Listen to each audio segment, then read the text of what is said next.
지주택 특별점검 도입, 이재명 대통령 전국 문제다 지적에 정부가 나섰다.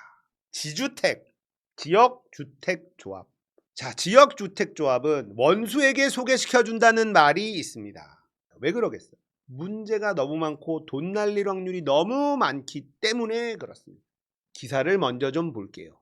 지역주택조합 10곳 중 3곳이 분쟁을 겪고 있다. 정부가 전국 조합을 대상으로 한 전방위 실태조사와 함께 관계기관 합동 특별점검에 착수했습니다. 지난달 이재명 대통령이 직접 문제를 지적한 데 따른 후속 대응이다. 이렇습니다. 광주시민 전남도민 타운홀 미팅에서 전국 온 동네에 지역주택조합 문제가 있다. 실태조사와 제도 개선을 강하게 주문을 했단 말이에요. 국토교통부는요, 지역주택조합 사업 과정에서 발생하는 각종 위법 부당행위를 근절하고 조합원 피해를 예방하기 위해 관계기관 합동 특별점검을 착수한다. 이런 얘기가 나왔습니다. 자, 이 지역주택조합이 어떤 문제가 있냐? 조합원 모집 과정에서부터 문제가 생기는데요. 거짓 과장 광고, 분담금 사용과 자금 관리 등 조합 운영상의 부조리 및 각종 계약 과정에서의 불공정 여부 등 조합 운영 전반에 걸친 불법 부당행위 일체, 특히 공사비와 분담금이 증가하는 등 조합원 피해가 클 것으로 우려되고 분쟁이 심각한 주요 사업장에 관해서는 관계기관이 합동으로 특별점검을 실시합니다. 분담금과 공사비가 과도하게 증가한 사업장은 증액 내역과 증액 규모의 적정성을 중점 점검할 방식이다. 이게 굉장히 어렵더라고요. 지역주택조합이 왜 문제인지를 공부를 좀 하는데, 야, 이게 보통 복잡한 일이 아니에요. 일단 이 지역주택조합에 가입을 한 사람들, 어떤 사람들이 가입을 할 수 있냐? 조합 설립 지역 또는 인근 지역에 6개월 이상 거주한 자, 무주택자 또는 전용 면적 85제곱미터 이하의 소형주택 한 채 소유자. 자, 그러니까 이제 보면 없는 사람들이 이 지역주택조합의 조합원이 될 수 있습니다. 집이 없는 사람이 재건축에서 이익을 보고 싶다. 이거예요. 일단 말이 안 되잖아. 보통 우리가 하는 재건축은 뭐예요? 낡은 아파트, 헌집 죽게 새집 따오잖아요. 근데 지역주택조합은요, 무주택자도 조합원이 될 수 있습니다. 달콤하죠? 말만 들으면. 자, 여기에서 이제 문제가 왜 생기느냐면 과장 광고, 허위 광고. 집 없는 사람들에게 여기 싹 밀고, 이 동네 싹 밀고 재건축하는데 너도 조합원이 되면 새 집 얻을 수 있어. 이렇게 들어갑니다. 그리고 보시면 취약계층이에요. 그러다 보니까 이쪽에 무지한 사람들이 너무 많습니다. 자, 또 왜 여기가 맨날 문제가 생기냐면 이제 이 조합을 만들고 업무 대행사가 있어야 될 거 아닙니까? 한마디로 이제 조합장도 생기고 이 사업을 진행하는 단체가 있어야 되잖아. 여기가 자본금 3억 원만 있으면 누구나 만들 수가 있어요. 허들이 너무 낮습니다. 그러니까 처음부터 사기치려고 들어오는 사람들이 꽤 있어. 문제가 있죠. 거기다가 이 지역조합 같은 거는, 지역주택조합 같은 경우에는 처음에 말씀드린 것처럼 조합원들이 굉장히 취약한 계층들이에요. 그리고 좀 무지한 사람들이 많아. 이거를 계속 이용합니다. 그러다 보니까 이 건설사들의 힘이 너무 세요. 건설사와 조합의 힘의 균형이 너무 불균형입니다. 거기다가 조합원들의 힘이 약하다 보니까 이 조합 대표 같은 대행사만 구워 삶으면 건설사들이 지 멋대로 이익을 볼 수 있는 구조가 지역주택조합이에요. 그래서 돈 떼이고 뭐하고 난리 나는 일들이 벌어지는 겁니다. 이게 굉장히 복잡합니다. 예를 들면 땅을 제대로 확보를 안 했어. 부지 확보율이 70-80%밖에 안 됐는데 100% 확보했다고 속이고 가상 조감도를 제시하면서 650명 조합원을 모집합니다. 이로 인한 피해액만 462억 원. 남양주의 한 조합 분양대행사. 이런 일이 벌어집니다. 결국 해당 사업은 토지 미확보로 8년째 착공도 못한 채 표류하며 조합원 피해가 현실화되었다. 또 조합원 자격이 안 되는 사람들을 조합원으로 받아들이는 행위도 문제인데 결국은 이 대행사들이나 이런 데서 조합원 자격이 안 되는데 쓱 넣어서 기존의 조합원들의 손실을 끼치는 짓도 비일비재하게 일어납니다. 온갖 부실, 부정부패, 뇌물 이런 게 지역주택조합에는 어마무시하게 생길 수밖에 없어요. 그러면 이제 이 대행사라는 곳이 일을 잘하면 되는데 여기서 일을 잘하는지 못하는지 조합원들이 들여다볼 권리가 있어야 되잖아요. 이게 너무 복잡해요. 그러니까 이 대행사들이 조합원들의 돈 쫙 받아가지고 자기들 멋대로 펑펑 쓰고 뭐 이러다가 감옥 가고 이런 일들이 한두 건이 아니에요. 지금도 분쟁이 일어나고 있는 곳에 다 파보면요. 온갖 비리들이 넘쳐날 겁니다. 감옥 가는 사람 부지기수일 거예요. 문제는 그 사람들을 감옥 보낸다 한들 조합원들의 피해가 복구가 되느냐? 이게 문제입니다. 조합원들의 돈이 다 어디로 갔는지 알 수 없는 경우들이 생기겠죠. 조합집행부가 대행사를 감시 견제해야 되는데 이게 어려워요. 대행사의 이익 위주로 모든 의사결정이 이루어지다가 나중에 분쟁이 터지고 뭐해도 조합원들이 자기의 권리를 챙길 가능성이 굉장히 낮다. 그래서 이 지역주택조합은 들여다볼수록 복잡해요. 너무 어려워. 그러니까 원수한테 소개시켜준다라는 말이 나오는 겁니다. 지역주택조합 이거 대박 아이템이니까 너 이 조합에 들어라. 이렇게 추천하는 건 원수한테 하는 거다라는 거잖아요. 이거를 공부할수록 너무 어렵더라고요. 복잡하고. 제도 보완을 하고 했어요. 근데 그 허점을 파고들고 문제가 계속 끊이질 않아. 이유를 보니까 무주택자들이 재건축해서 내 집 마련을 해보겠다. 여기가 제일 문제인 거예요. 기존의 구축 아파트를 허물고 하는 재건축은 헌집 줄게 새집 다운데 이 지역주택조합은 나 집 없는데 새집 준다고? 엄청 싸게 준다고? 여기서 출발하는 거예요. 그러니까 이 욕망에 불을 붙여서 없는 사람들 피 빨아먹는 게 지역주택조합입니다. 이게 정말 죄질이 나쁜 거죠. 부자들을 등쳐먹는 게 아니라 진짜 없는 사람들, 무주택자들, 소형주택 하나 갖고 있는 그런 사람들, 이런 사람들 피 빨아먹는 짓을 하는 게 지역주택조합이라서 이거 진짜 문제가 커요. 근데 그러다 보니까 사회적으로 관심이 덜합니다. 힘없는 사람들이 고통받으니까. 힘 있는 사람들이 고통받아봐요. 바로 해결되죠. 그죠? 근데 지역주택조합 분쟁은요, 전국의 각지에서 일어나고 있는데 다들 힘없는 서민들, 그런 사람들이 고통을 받고 있는 거다 보니까 해결이 안 돼. 관심이 없거든. 근데 이재명 대통령이 이거 들여다봐라. 국토부랑 지자체랑 전수조사 들어간다고 하는 겁니다. 공정거래위원회까지도 붙었죠.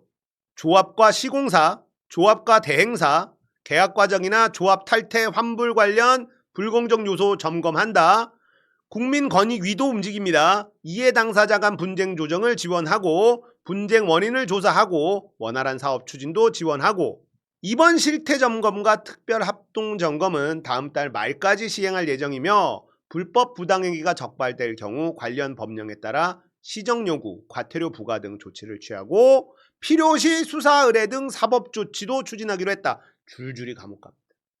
이거 털면 감옥 가요. 여기에 비리가 안 껴있는 경우를 본 적이 없습니다.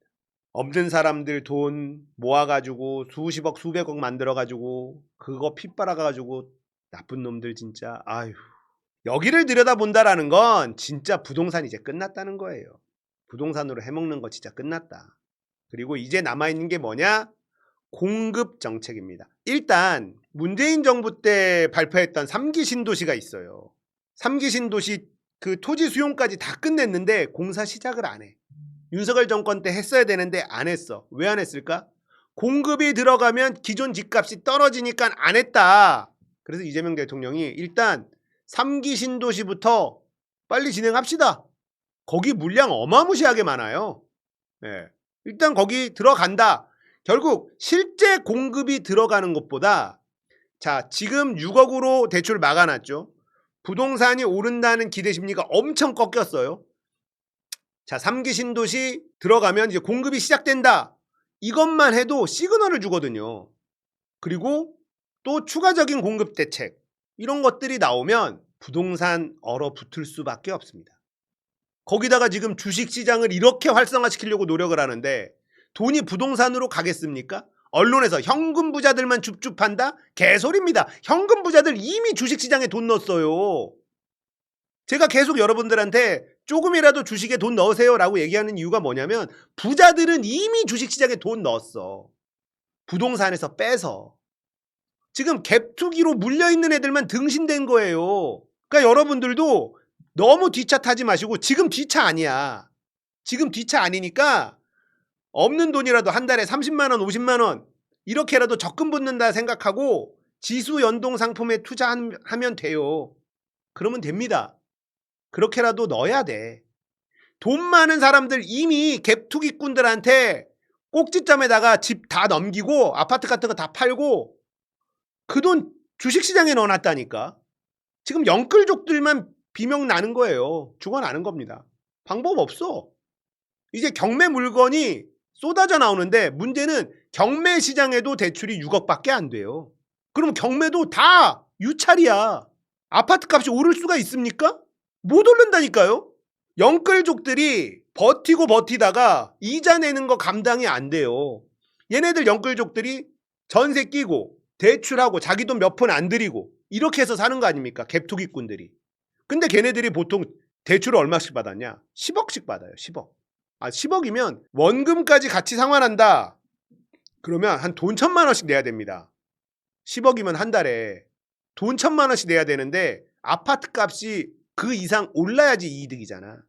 못 올라요. 그럼 그거를 못 내서 경매로 물건이 나온단 말이에요. 경매로 나오는데 경매도 대출은 6억밖에 안 돼. 그러면 진짜 현금 부자들이 경매에서 사야 되는데 사겠니? 살 사람이 없는데 유찰되면 더 떨어질 게 뻔한데 똥값 되는 거예요. 6억이 기준이 되는 거예요. 그러니까 지방은 조금 오르고 서울에 엄청 올랐던 데는 떨어질 수밖에 없죠. 그래서 이제 부동산으로 돈 버는 건 끝났습니다. 이재명 대통령은 확고해요. 그리고 이재명 대통령이 그 전에 경기도에서 했었던 게 뭐냐, 기본주택이라는 걸 해봤단 말이에요. 기본주택이 지금도 이재명 대통령이 얘기한 거 있죠. LH가 땅 장사 못하게 해라. 이게 기본주택의 발상인 겁니다. 지자체가 가지고 있는 땅들이 있어요. 땅이 있으면 일단 땅값을 매입하는 돈이 안 들어가잖아요. 거기다가 아파트를 올려요. 공기업은요, 손해를 보지 않으면 됩니다. 돈을 벌지 않아도 돼요. 손해보지 않으면 일 잘한 거잖아. 손해를 보고도 일을 하는 게 공기업이니까. 자, 계산을 해보자. 좋은 위치에 우리가 땅이 있는데 여기다가 아파트를 지어. 그러면 보증금 얼마에 월세 얼마까지 받을 수 있어? 우리가 손해 안 보려면 이렇게 해서 공급을 해. 그리고 한 20년 계약해줘요. 시세보다 말도 안 되는 가격으로 나오죠. 난리 나는 겁니다. 거기다가 요즘에 아파트 뭐죠? 층간소음이니 부실공사니 많잖아요. 공기업에서 부실공사 안 하고 층간소음 없는 아파트, 제대로 된 거 품질 좋은 아파트를 한번 만들어 보자. 그러면 원가가 얼마나 드나? 공기업은 그걸 할 수 있잖아요. 그래서 층간소음도 없고 튼튼해. 퀄리티 너무 좋아. 단지도 예뻐. 했더니 뭐 보증금 3천에 월세 60에 20년 뭐 20몇 평 아파트인데 뭐 교통도 나쁘지 않고 만약 이 정도 조건의 아파트가 나왔다 쳐봐요. 왜 안 들어갑니까? 젊은 사람들 난리 나요. 거기다가 아파트의 퀄리티가 좋다면 더 인기가 많겠죠. 그런 것들을 계속 짓기 시작하면 어떻게 될까요? 아파트 값만 비싸고 부실공사의 층간소음 때문에 말도 안 되는 그런 아파트 값은 떨어질 수밖에 없는 거예요. 이광수 소장이 이런 얘기를 했거든요. 공공이 럭셔리해지면 사적 욕망이 줄어든다라고 했습니다. 이게 무슨 말이냐? 우리가 누리고 있는 공공의 영역 있죠. 만약에 버스가 훨씬 더 쾌적하고 더 자주 다니고 더 럭셔리해. 벤츠 버스 다녀. 택시도 다 벤츠야. BMW야. 근데 택시비도 얼마 안 해. 그러면 내가 좋은 차를 살 욕망이 줄어든다는 겁니다. 공공택지가, 공공주택이 엄청 좋아. 가격이 합리적인데 퀄리티가 너무 좋아. 그러면 강남 아파트에 훨씬 비싸게 살 만한 욕망이 줄어든다는 거예요. 그래서 이재명 대통령은 공공주택, 기본주택을 외친 겁니다. 공공의 영역을 훨씬 더 좋은 퀄리티로 제공해보자. 강남의 아파트 값이 미친 듯이 올라가고 전국의 아파트 값이 미친 듯이 올라간 이유가 뭡니까? 인간의 욕망 때문에 그래요. 근데 그 욕망을 잘못됐다고 말할 수 없는데 정책적으로 정치인들이 그 욕망을 떨어뜨릴 수 있다라는 겁니다. 그걸 이재명 대통령은 하고 싶어 하는 거고요. 지주택 들여다본다. 이거 너무너무 잘한 일이죠. 이건 정말 취약한 계층들, 서민들의 고통이에요. 여기를 들여다본다라는 건 재건축으로 재미 좀 보고 돈 버는 애들 이거 때려잡겠다는 거고요. 그리고 일반 서민들의 고통을 좀 덜어주겠다는 거고요. 시공사들, 건설사들 횡포하는 거 때려잡겠다는 겁니다. 대행사들 헤쳐먹고 건설사랑 대행사랑 헤쳐먹으면서 조합원들 피 빨아먹는 거 다 때려잡겠다는 겁니다. 이거 만약에 잘 안 돼? 그러면 국가가 매입하고 공공의 영역으로 재건축 진행해 버리겠다는 거예요. 달라요, 이재명 대통령은. 이재명 대통령이 얼마 전에 한 거 있죠. 자녀 양육비. 그거 국가가 먼저 지급한다. 자, 국가는 돈이 많잖아요. 양육비를 안 내는 사람이 있어. 엄마든 아빠든. 양육비를 내야 되는 양육비를 안 내. 배째라거든. 근데 애는 키워야 되잖아요. 그래서 양육비를 정부가 먼저 준다. 지급한다. 이거 결정했습니다. 정부는 지구 끝까지 쫓아가서 얘한테 그 돈 받아낼 수 있어요. 압류하고 뭐하고 권한이 있잖아. 이거 그동안에 왜 안 했을까? 하면 되는데. 이재명 대통령은 하잖아요. 세상 바뀐다니까.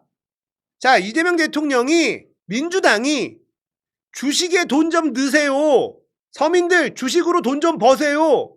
이때 주식에 들어가야 되는 거예요. 이때도 안 들어가면 진짜 바보야. 부자들은 이미 들어갔다니까. 이번 기회에 꼭 주식에다가 조금이라도 소액이라도 투자하시고 공부도 좀 하시고 해야 됩니다. 아시겠죠? 자, 진짜 서민들에게 진심인 이재명 대통령. 민주당도 너무 잘하고 대통령도 너무 잘합니다. 진짜 5년 뒤에 대한민국 어떻게 돼 있을지 진짜 기대됩니다.